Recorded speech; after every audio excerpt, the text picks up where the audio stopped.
In today's video, I'm going to teach you how to pause your Mailchimp account. If you find this useful, consider subscribing and liking the video.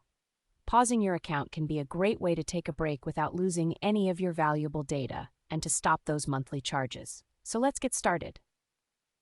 First, you'll want to log into your account. Open your preferred web browser, then type in Mailchimp.com and hit enter.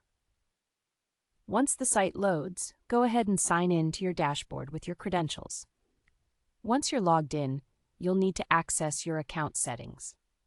Look for your profile icon, located in the bottom left corner of the screen. Click on that icon, and from the menu that pops up, select Account and Billing. This will take you to the section where you can manage your account details and billing settings. Now that we're on the Account and Billing page, look for the Settings tab at the top. It's usually pretty easy to find. Click on that and then select Manage My Plan. This will bring you to an area where you can see your current plan details and make changes, including pausing your account. Next, scroll down the page until you find the section labeled Temporarily Pause My Account. This is very important, so pay close attention. Pausing your account keeps all your data intact and accessible. It also prevents you from sending out any emails and stops the monthly billing. So it's a solid choice if you want to take a break without losing everything.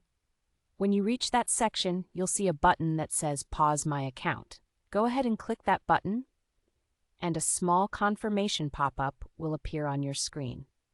Here's where it gets a little interesting.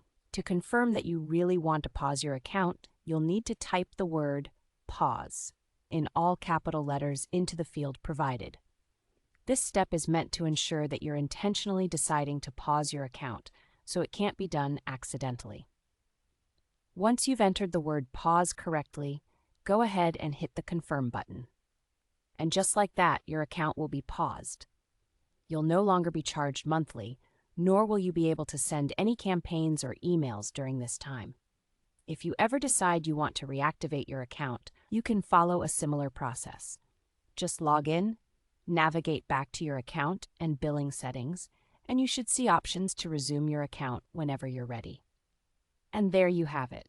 You've successfully learned how to pause your Mailchimp account. This is a great way to manage your subscriptions during quieter times without losing any access to the data you've built up over time. If you found this tutorial helpful, please consider giving us a thumbs up and subscribing for more tips and tricks